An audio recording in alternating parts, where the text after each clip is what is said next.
Hey, salut, c'est Alex du podcast Du bruit à mes oreilles, du crime à mes oreilles. C'est pour te dire que cette semaine, on a un commanditaire sur le podcast. L'épisode est une présentation du courtier immobilier Mathieu Grenier, mon cher courtier à moi. Euh, meilleur courtier. Il fait partie de l'équipe CGA. Si tu veux vendre ou acheter une maison, je te le dis, faut que tu passes par lui. Il sait cibler tes besoins, il sait reconnaître les besoins de son client. Si jamais tu veux le rejoindre, son cellulaire, c'est le 514-791-2612. Au bureau, c'est le 450-464-1000. Et vous pouvez aussi le rejoindre par courriel à info.votrecourtier@gmail.com. Les bureaux sont au 170 rue Serge Pépin à Belleuil. Pour de vrai, si vous voulez faire affaire avec une équipe de feu, allez voir l'équipe CGA. Essayez de pogner Mathieu parce que c'est le meilleur de l'équipe. Moi, je vous le dis. Puis, c'est ça. Allez toutes vous acheter des maisons avec Mathieu. Yes! Bon épisode, tout le monde. Last December, heavy metal band Damage Plan took the stage at the Alrosa Villa. During their first set, Toutes les télévisions et les chaînes de radio américaines ont interrompu leur programme pour annoncer la mort de John Lennon. La nouvelle s'est répandue comme une traînée de poudre dans les rues de New York. Tupac Shakur dead in Las Vegas, ironically, on this Friday, the 13th.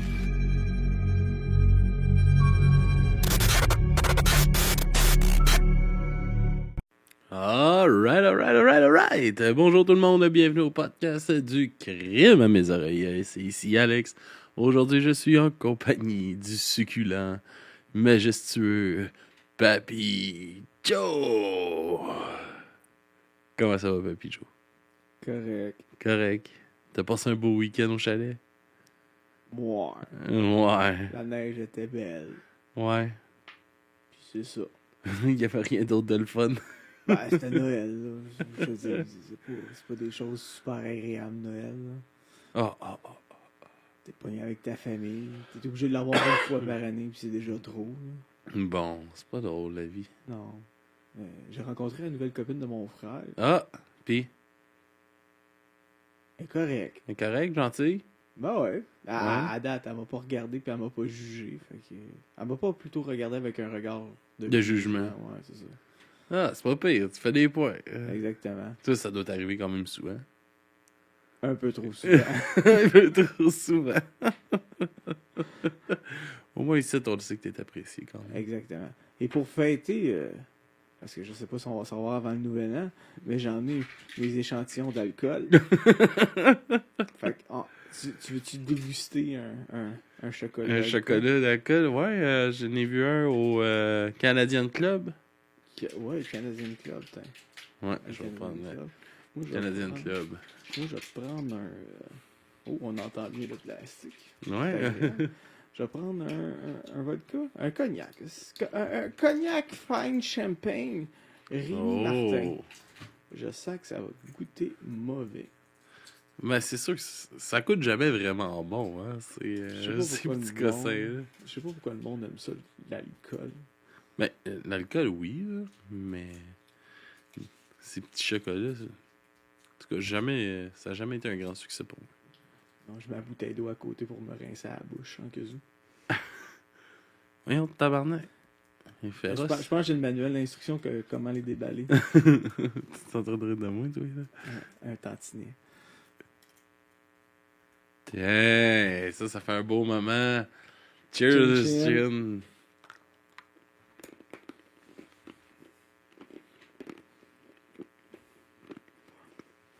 Hum, Ah, croche que c'est pas bon avec du sucre. T'as pas super, le mien. C'est du pas bon sucré, c'est tout. Mais pas mon mélange préféré. Mais c'était pas le pire. Non. Pourquoi j'ai fait ça? Bon, fait que maintenant qu'on a mangé un bon chocolat, Joe, qu'est-ce que tu nous as préparé cette semaine? Ben, partie 3. Mhm. Ouais, partie 3. Enter les années 80. On sort la cocaïne puis les pads. Les cheveux crêpés puis le maquillage exagéré dans le visage. La meilleure époque. Peut-être parce que j'ai plus connu les années 90, mais non, les années 70, musicalement parlant, j'ai aimé. Les années 80, il y a des bonnes choses qui ont été faites. Il y a des très mauvaises choses qui ont été faites. Les années 90, c'était... Non, je sais pas. J'ai pas trippé les années 80. J'ai pas... pourtant, j'en en parlais un peu, là, de ce qui a été fait point de vue satanisme. Mais j'ai pas... Pas capoté. C'est pas Non. ta meilleure époque. Non, c'est pas ma meilleure époque. Mais avant, évidemment, de bien pénétrer les années 80, je vais revenir un peu sur le personnage qui était Anton Szandor LaVey, plutôt connu aussi sous le nom de Anton LaVey, de son vrai nom, Howard Stanton LaVey, surnommé dès son plus jeune âge Tony LaVey, né le 11 avril 1930 à Chicago et mort le 29 octobre 1997 à San Francisco, est le fondateur de l'Église de Satan et l'auteur de l'ouvrage La Bible satanique, publié en 1969 et traduit en français en 2006. Comme j'ai déjà dit, ils ne savaient pas où faire leur argent parce que ça fait longtemps que qu'ils auraient dû traduire ça. Jeune, il développe un... Tu l'as racheté bien avant. Oui. Directement à sa deuxième tablette. Non, première tablette, faut éduquer les enfants sur les bonnes choses de la vie. Ok. Ça, c'est important, le satanisme. Exactement.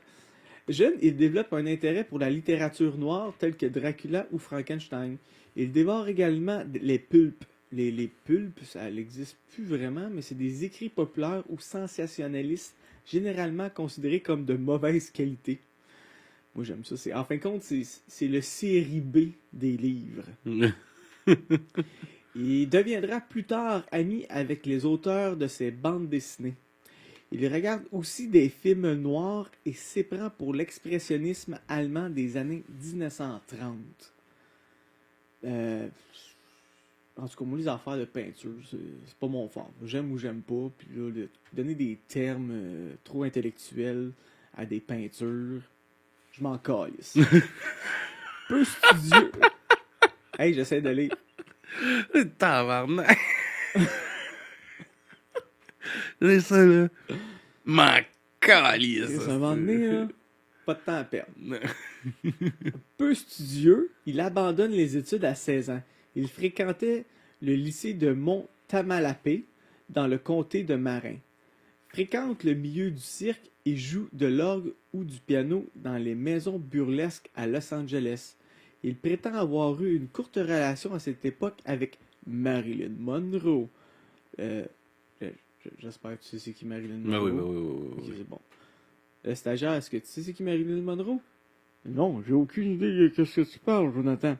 Franchement, stagiaire, fais tes recherches. C'est quand même une des plus belles femmes au monde.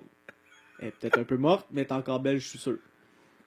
Alors que celle-ci n'était pas encore connue, lorsqu'il revient vivre à San Francisco, il travaille brièvement comme photographe pour la police, puis s'inscrit au City College de San Francisco en criminologie pour éviter l'appel à la guerre de Corée.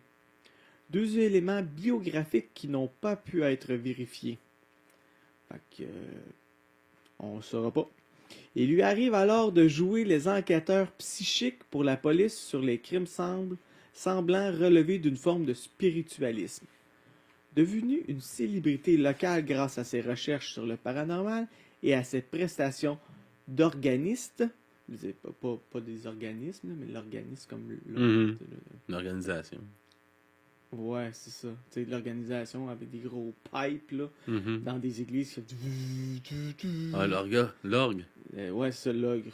Ok. L'ogre. L'ogre. Comme Shrek. Non. Tu pèses sur la bande de Shrek puis ça fait de la musique. Non, Ouais, c'est non, c'est ça. c'est L'orgue.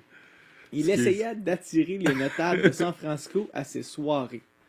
L'avait commencé à présenter le vendredi soir des lectures sur le terme de l'occulte dans un cercle appelé The Magic Circle. Un membre de ce cercle proposa de jeter les bases d'une nouvelle religion. Le 30 avril 1966, il déclarait la fondation de l'Église de Satan. Cette événement attira l'attention des médias qui se mirent à le surnommer le Pape Noir. Lavey commença à présider des cérémonies de baptême satanique, ce qu'il fit sur sa fille Zina, et de funérailles sataniques.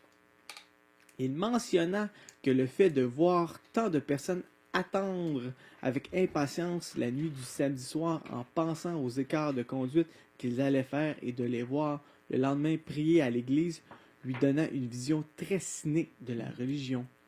À la fin des années 60 et au début des années 70, Lavey s'inspira des idées d'Ayn Rand et d'Aleister Crowley. Est-ce que tu t'en souviens d'Aleister Crowley? Es-tu vraiment en train de prendre un chocolat subtilement? Je suis en train de t'en déballer un. Ouais. Ah, merci! Fait que tu te rappelles, c'est qui Aleister Crowley? Oui, tu nous as parlé de ça dans l'épisode passé. Merci. Pour écrire la Bible satanique, livre qui rassemblait les thèmes de l'Église de Satan. Il réside dans le quartier du Richmond. Il donne l'adresse, le 6114 California Street, à San Francisco, où il héberge un lion nubien. Rien de moins, hein, pourquoi pas. Toujours une bonne idée. En 1967, il y baptise sa fille dans un rituel satanique impliquant la présence d'une femme nue. Il est également consultant spiritualiste et conseille sur les phénomènes surnaturels. Anton affirme également avoir joué le diable dans la scène de viol du film Rosemary Baby. Il meurt le 29 octobre 1997 à l'âge de 67 ans d'une attaque cardiaque et d'un œdème pulmonaire. Fait que quand même, fait que t'as pas fini de déballer l'autre, là. Mais je n'ai fait un. Je me suis dit, on allait faire un cheers avant Mais que c'est ça que je suis en train de faire. Ok, on va faire un cheers.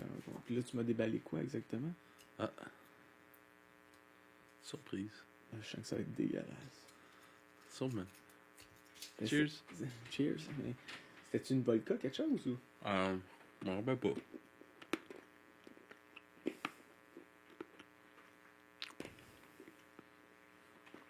T'as pas un bon rhum, lui. Ouais, c'est juste pas de la bonne alcool. C'est pas bon. Non, c'est pas bon, hein? Une bonne année. Ah, je savais que la prochaine allait avoir un goût amer, mais pas à ce point-là.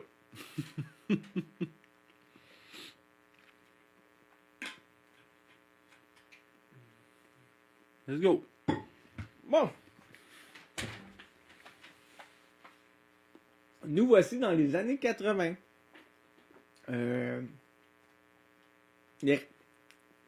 Les racines les plus discernables de la vague moderne de black metal apparue en Norvège et ailleurs au début des années 90 peuvent être clairement observées chez les pionniers d'une dizaine d'années plus tôt. Venom, Merciful Fate, Battery. En retraçant cette lignée, nous sommes déjà entrés en territoire subjectif. Nous pourrions en inclure plusieurs autres tels que Slayer, Hellhammer ou, entre parenthèses, Celtic Frost.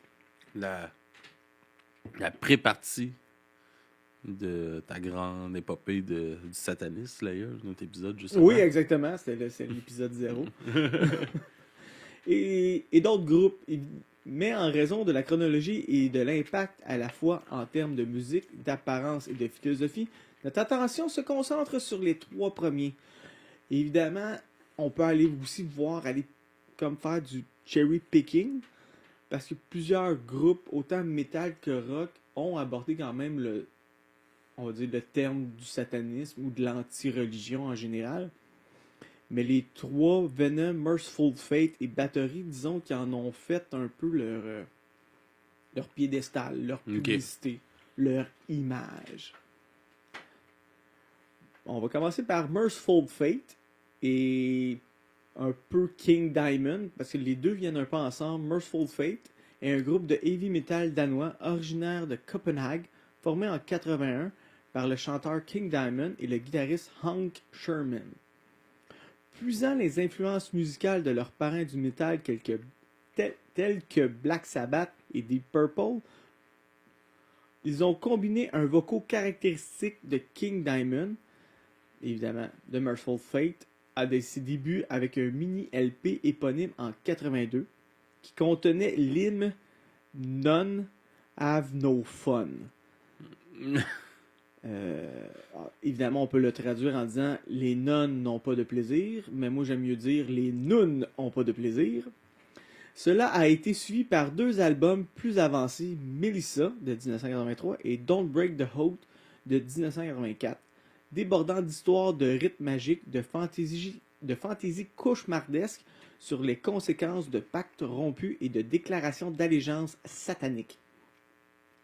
Dans une présence cynique intelligemment conçue, King Diamond a chanté des provocations blasphématoires sous un masque de peinture faciale noir et blanc, théâtralement sinistre. Son microphone attaché à une forme de croix de 2 os de jambes humains. À bien des égards, les disques de Merciful Fate exerceront sur leurs fans la même influence que des groupes tels que Black Sabbath. Diamond a reçu occasionnellement l'attention des tabloïds et de nombreuses critiques pour sa promotion de sujets pervers à travers sa musique, mais il était toujours prêt à déclarer sa personnalité, son dévouement à la marque du satanisme de la V. Il souligne que les images extravagantes et horribles présentes dans certaines de ses paroles n'étaient pas à prendre au sérieux. Diamond représente l'un des seuls interprètes du métal satanique des années 80 qui était plus qu'un simple faux-né utilisant une image diabolique pour le shock value. Entre sa franchise sur ses engagements personnels et le visage maquillé de son personnage cynique, son influence se fera sentir sur le black metal. Il est difficile d'imaginer que King Diamond emmène quiconque commettre des atrocités. King Diamond, parce qu'il y a eu Merciful Fate. Après ça, il y a eu sa carrière solo. Pour les gens qui veulent aller le googler, c'est simple. C'est lui qui a emmené un peu le corpse painting. Avec donc le visage peinturé blanc et noir comme les petites mésanges. Là. Et le chant très aigu. Moi, je suis pas capable d'écouter ça, honnêtement. C'est juste un gars qui... C'est dégueulasse. J'ai une coupe de vinyle de lui dans ma collection. T'es-tu capable d'écouter ça? Je n'écoute pas vraiment, non, mais j'en ai. Ok, c'est juste pour dire que t'es ça. Ouais, j'en ai. Ouais. T'as-tu mis ça? Comme j'ai du Metallica, puis j'ai eu Metallica, mais j'en ai. Ah ouais, t'as eu Metallica. Ah ouais, pas capable d'écouter ça. Honnêtement, je suis surpris. Honnêtement, c'est pas mon groupe préféré, mais tu sais, je veux dire, haïr Metallica, je suis pas. Non, je serais pas capable de dire ça. Non. Incapable d'écouter ça. Ok, j'étais un peu surpris. Alors, passons à un autre groupe. On va parler ici de Bathory. Le groupe suédois, aux côtés de Venom, sont des Le groupe suédois Bathory, aux côtés de Venom, sont des porte-flambeaux dans l'évolution du black metal. Commençons par le nom du groupe. Bathory, est-ce que ça te soulève certaines questions ou images, Alex? Bathory, j'ai déjà entendu le nom. J'ai entendu ça, mais rien de plus. Rien de plus?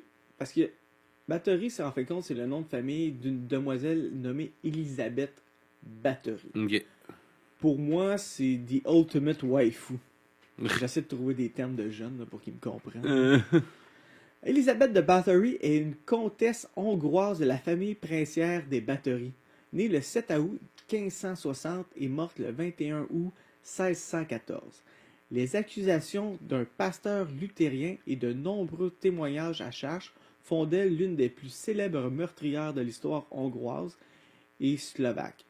La Dame sanglante du nom du château près de Trenčín, dans les Hongries royales, aujourd'hui une partie de la Slovaquie, où elle vécut la plus grande partie de sa vie. Waouh, je pense que j'ai comme... Quoi, t'as mal écrit? Ouais, je pense que j'ai mal écrit cette partie. C'est dur à se relire, là. Ouais, c'est ça, je suis comme... Non, ok, T'as fait ça vite cet après-midi, cette bout-là? Peut-être. Après la mort de son mari, 4 complices supposés et elle sont accusés de sévices et de meurtre de filles et de jeunes femmes dont le nombre reste incertain. Les chefs d'accusation sont cependant parfois discutés par les historiens du fait qu'il n'existe pas de preuves en dehors de témoignages obtenus sous la contrainte et la torture. Son origine noble lui évite un procès et l'exécution, mais en 1610, elle est emprisonnée dans le château de Kachtisch, où elle restera jusqu'à sa mort.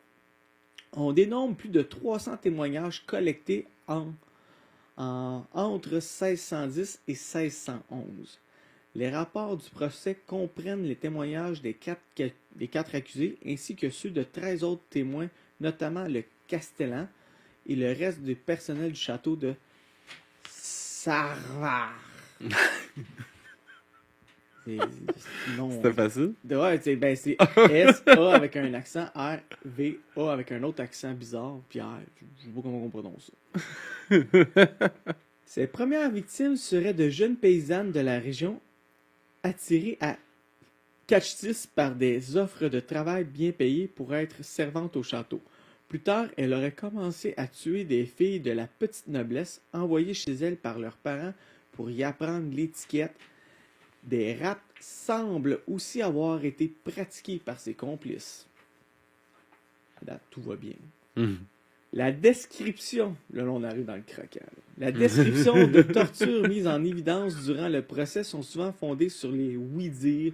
Parmi les atrocités décrites, on cite notamment de longs passages à tabac entraînant souvent la mort, des brûlures et autres mutilations des mains, parfois aussi le visage et les parties génitales. Nice. Des morsures atteignant des parties de peau du visage, des bras et du corps. Une exposition au froid entraînant la mort. Une mise à mort par dénutrition. L'utilisation d'aiguilles sera aussi mentionnée au procès par les collaborateurs. Certains témoins mentionnent des proches qui seraient morts au château. D'autres rapportent des traces de torture sur des cadavres. Certains étaient enterrés au cimetière, d'autres dans des lieux divers. Le cas de Bathory a inspiré de nombreuses histoires et légendes selon lesquelles elle se serait baignée dans le sang de ses victimes pour garder sa jeunesse, ce qui lui vaudra entre autres le surnom de Comtesse sanglante ou de Comtesse Dracula ou première femme de Dracula. Si ces légendes sont largement mises en doute par les historiens modernes, elles persistent malgré tout dans les croyances populaires de nos jours. Plusieurs fois, il y a Cradle of Filth qui a fait une chanson sur elle. Et il y a Bathory, évidemment, le groupe. Ah non, il y a un autre. Il y avait un autre c'était un album, il a fait comme une frasque qui dépeint l'histoire. Mais je me souviens plus du groupe. Ok. Parce que j'ai Des déjà choses qui marqué. arrivent. Fait que revenons au groupe. Formé en 83 par Corton, Jonas Achterlund et Frédéric Melander, le groupe n'a pas trouvé de nom avant l'enregistrement de la compilation Scandinavian Metal Attack de 84. Jonas affirme que lui et Frédéric ont formé le groupe avant Corton. Fait qu'il y a peut-être une petite discorde entre eux autres, là, des potins. Les 3 premiers albums de Bathory suivent un mode d'expression similaire à Venom, bien que la musique soit rendue encore plus vicieuse par un puissant arsenal d'effets bruyants et de distorsion. La section rythmique se fond dans un maelstrom tourbillonnant de fréquences, une toile de fond parfaite pour les voix aboyées d'une nature indéchiffrable. Une grande partie de l'expiation de ce son était simplement les circonstances de l'enregistrement. Un album enregistré en 2 jours et demi avec seulement quelques centaines de dollars de budget. Le résultat final était plus extrême que tout ce qui avait été fait en 84 et a eu un impact énorme sur le metal underground. Rétrospectivement, Corton dit du premier album éponyme de Bathory: « Si vous l'écoutez aujourd'hui, cela ne vous fait pas grand-chose, mais à l'époque, il a dû faire une sacrée impression. La façon dont il a été enregistré, c'est incroyable de voir à quel point de grandes choses peuvent parfois être faites avec peu de ressources. » Les paroles étaient centrées sur la magie noire et le satanisme à la Venom, bien qu'elles soient canalisées à travers un peu d'innocence scandinave et de mélodrame d'adolescents qui a fait sortir la musique encore plus extrême finalement. Au fur et à mesure que Bathory mûrissait au cours de leur enregistrement ultérieur, The Return en 85 et Under the Sign of the Black Mark en 87, la musique s'est sensiblement ralentie, les chansons sont devenues plus élaborées. À ce point se produisit un remarquable changement d'orientation qui, comme leur premier album, allait également influencer la scène black metal du futur. Blood Fire Dead, le quatrième LP de Bathory, est sorti en magasin en 88 et a été saisi avec impatience par d'anciens fans de métal à travers le monde. Au lieu de la pochette de l'imagerie des albums précédents, une image entièrement différente les a accueillis.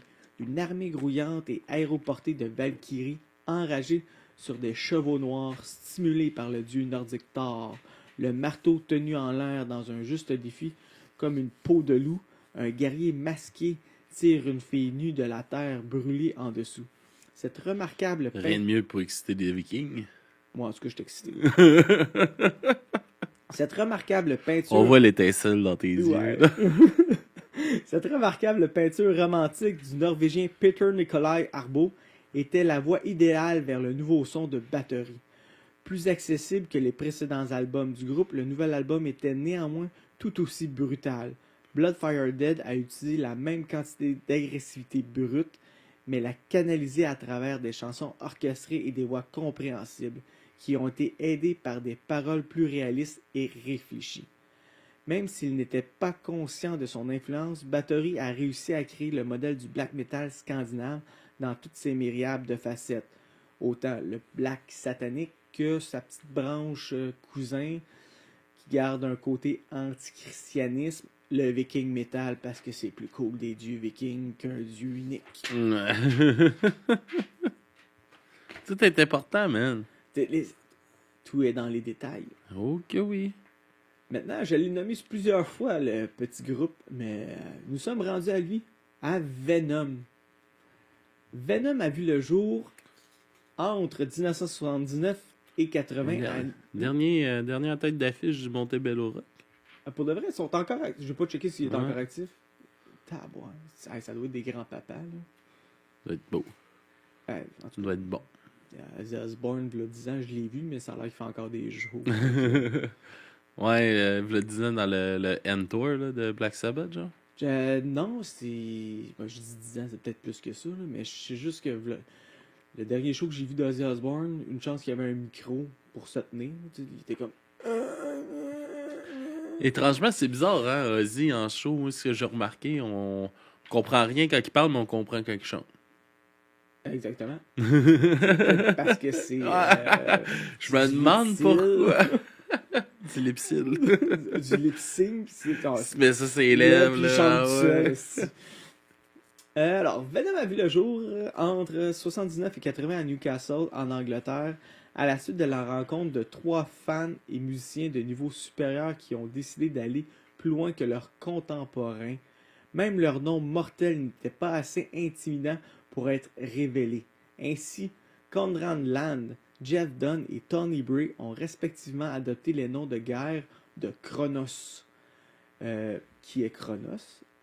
Dans la mythologie grecque, il est un titan qui aurait tranché avec une faux le pénis de son père. Moi, je trouve ça cool. Et Mantas, mais Mantas, j'ai rien trouvé de cool là-dessus. Et après, il y a Abandon.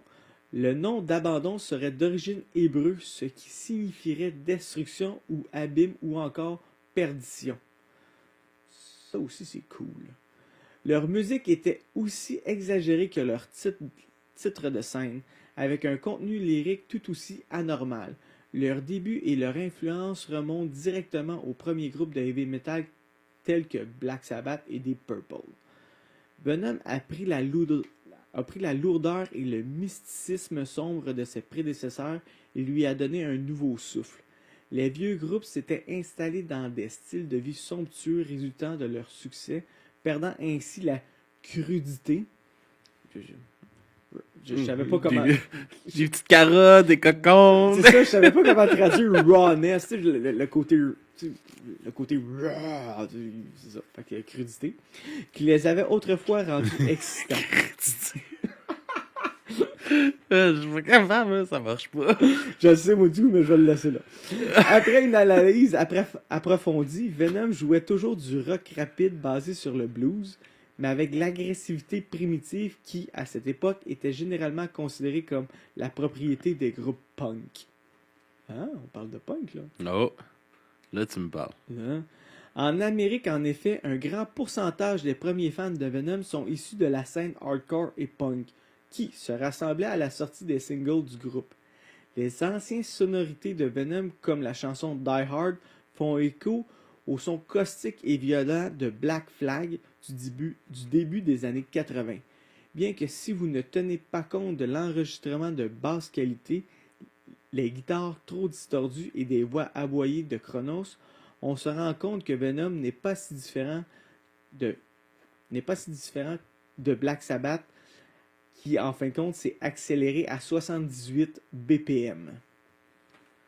En plus d'avoir été le pionnier d'un son plus sale que tout autre groupe punk ou metal existant en Europe, la notoriété de Venom a été doublement assurée avec son approbation élaborée du satanisme à un degré qui n'aurait causé des wet dreams à des inquisiteurs catholiques du Moyen Âge.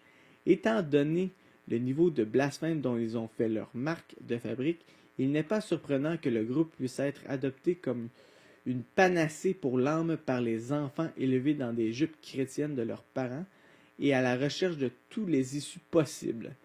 Que les membres de Venom aient pratiqué ou non de tels rythmes en privé était la dernière des préoccupations des auditeurs qui pouvaient, ou plutôt qui voulaient savourer des paroles dégueulasses et rebelles. Évidemment, je t'allais chercher. On va prendre quelques exemples. Prendre le temps de nous montrer. Ah ouais. We drink, je suis pas capable d'avoir l'air par exemple. Là. We drink the vomit of the priest, make love with the dying whore, we suck the blood of the beast and hold the key to the dead door. Évidemment, je peux comprendre, c'est pas tout le monde qui comprend l'anglais, fait que je vais le traduire en français. Nous buvons le vomi du prêtre, faisons l'amour avec la putain mourante, nous suçons le sang de la bête et détenons la clé de la porte de la mort. C'est la 9e porte. Je sais pas c'est quoi les autres portes. Je sais pas. Moi non plus. De telles paroles polémiques ont touché une corde sensible chez leurs fans, et les albums de Venom tels que Welcome to Hell en 81, Black Metal en 82, Hey, hein? Ils sont allés le chercher loin, ce titre-là. Je continue. Et At War with Satan en 83 se sont vendus à des centaines de milliers d'exemplaires au fil des ans. Avec le titre de leur deuxième album Black Metal, dont la première chanson s'appelle Black Metal, un futur style... Je me demande c'est quel genre. Ah, c'est dégueulasse. Honnêtement, c'est mal enregistré. Ça doit être du black metal. C'est pas le black metal que tu penses. Un futur style de musique satanique avait trouvé un nom. C'est eux qui l'ont créé. Ben, toute la musique que t'aimes, ça part d'eux. Ben, je vais revenir là-dessus. L'album a également gravé dans la pierre certaines des caractéristiques essentielles du genre. Parmi celles-ci, la première serait une politique ouverte d'opposition violente au judéo-christianisme, le blasphème sans fin et l'abandon de toute subtilité au profit d'un théâtre grandiose qui vacillait au-dessus d'un abîme de kitsch et d'auto-caricature. Parce que, tu sais, je veux dire, quand t'es rendu que tu portes des clous sodo à des gants de cuir, t'as une ceinture de balle, tu te maquilles d'en face. C'est toujours impressionnant quand t'es jeune, mais quand tu vieillis, tu fais comme... Bof. Mais c'est tout le temps de coquetterie avant d'aller sur stage. Là. Ah, c'est ça, ils sont en train de se maquiller. Devant un miroir. Là, ils sont en train de se strapper, ils font comme, ah, j'ai-tu l'air tough? Ah oui, t'es beau comme ça. Ok, on y va. Puis là, ils arrivent, puis là, ils ont l'air tough.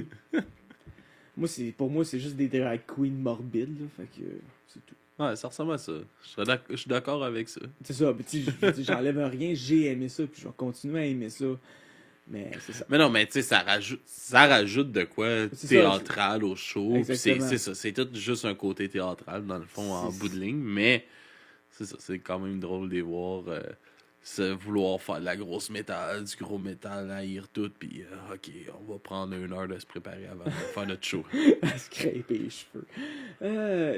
Les premières interviews avec les membres de Venom montrent clairement qu'ils étaient eux-mêmes des rock'n'rollers buveurs de bière. Le satanisme projeté dans leur présentation et leurs paroles était avant tout une image sur laquelle ils sont tombés, garantie de leur assurer attention et notoriété. Il n'y a pas de véritable philosophie derrière cela. au-delà de la rébellion juvénile consistant à présenter un blasphème antichrétien de la manière la plus sinistre que l'imagination puisse savoir. Dans une interview, Chronos a répondu simplement « Je ne prêche pas le satanisme, l'occultisme, la sorcellerie ou quoi que ce soit. Le rock'n'roll est fondamentalement de faire ce que vous voulez. » Fondamentalement. Ouais. C'est ça que tu essayais de dire, Papy Joe? Ouais. Le rock'n'roll est fondamentalement faites ce que vous voulez. Si l'on devait réduire le satanisme simplement au credo de faire son propre truc, alors Venom pourrait être des satanistes. Mais d'après ce critère, les Beach Boys sont probablement aussi. Après At War with Satan, Venom a dilué une grande Mais partie... les Beach Boys, ils ont quand même un lien avec Charles Manson. Hein? Les Beach Boys, je vais revenir aussi aux Beach Boys dans le prochain. Dans le prochain? Ouais. Tu Après, vas-tu parler de leur lien avec Charles Manson? Non, je parlais pas de Charles Manson. Je vais plutôt parler Le drummer, il l'a fâché, Charles Manson. Non? Il faut pas fâcher Charles Manson. Ouais, Non. pas longtemps après qu'il a tué tout le monde. Là. Non, les Beach Boys et le black metal ont un lien commun. OK. Ouais, c'est moi quand j'ai dit Surfing USA. pas loin. Après At War with Satan, Venom a dilué une grande partie de son image. Ça aussi, j'en ai en vinyle. Les Beach Boys. Les Beach Boys. Je peux-tu faire mon petite phrase? Après At War with Satan, Venom a dilué une grande partie de son image et des changements de personnel ont fait des ravages sur l'intégrité de leurs enregistrements ultérieurs. Pourtant, les premiers albums du groupe avaient surpris les oreilles de milliers d'enfants fougueux et leur image fabriquée a pavé le chemin vers le black metal que l'on connaît maintenant. Pour certains, il serait le premier groupe de black metal jamais créé. Ça a bien fini. Exactement. C'était de toute beauté. Yes. Gros épisode? Oui, fait que c'est ça, techniquement, prochain épisode, Enter les années 90. Et c'est pas mal là que ça se passe, le brûlage d'église. Yeah, on a hâte d'entendre ça. Avec les Beach Boys. Les Beach Boys. Cool, man. Merci pour ce gros épisode. Fait que années 90, dans le prochain épisode, ce sera pas le prochain enregistré, mais dans... Le prochain, c'est moi qui va parler inutilement Ouais, pendant une demi-heure pas ou plus. inutilement. Tu nous informes, Papy Joe. J'essaie fort. Alright, ben merci beaucoup tout le monde d'avoir été là. Papy Joe, où est-ce qu'on peut nous suivre? Hey, j'ai-tu l'air d'un gars qui connaît ça? T'as le site internet du bruit à mes oreilles. .com. .com. On a un .com, c'est... On est important, on a .com. Fait que, allez là, si vous savez lire, parce que techniquement, si vous allez sur internet, vous savez lire, toutes les informations sont là, puis ils vont être sûrement mieux décrits que moi en ce moment qui va les faire. C'est sûr qu'on a les autres affaires bizarres, là, comme Instagram, là. On peut aller là, il va avoir l'information. Puis où le stagiaire quand on a besoin de lui? Ouais, il est pas là, il est dans sa famille pour le temps des fêtes, dans la famille de sa femme pour le temps des fêtes. Par exemple, vu que ça sort demain, Papy Joe, Trop de pression. J'implose. On a un gros concours sur notre page Facebook. Si vous voulez aller voir, on a... si on calcule vite demain, je pense qu'il y a plus que 300$ en prix à gagner sur notre page Facebook. On a, oui, le bundle. Oui. Ouais, on a un gros bundle avec du café, il y a des biscuits, il y a des chandails de bain. Il y a un chandail de bain, il y a un chandail d'un salon de tatouage, il y a 150$ de tatouage à gagner. Il y a des vinyles, des CD, des posters, des stickers. En tout cas, il y a du stock. Fait que juste aller voir ça pour participer puis sur notre page Facebook. Ça me fait penser aussi, on a eu un tirage un peu avant. Parce que j'avais mis une pièce de collection vraiment précieuse, mais on a décidé de la faire tirer à part. Fait que j'avais mis un Penthouse de 2003, un spécial le 30e anniversaire ou 25e anniversaire. Puis on a fait le tirage, puis c'est Daphné qui l'a gagné. Ah, bon! Félicitations, Daphné! Félicitations. Puis c'est ça. Fait que si vous voulez avoir la chance de gagner ça, juste à vous rendre sur notre page Facebook. C'est important de faire les étapes sur le post original, peu importe où ce que vous voyez ça passer. Fait que bonne semaine tout le monde, puis à la semaine prochaine. Bonne semaine.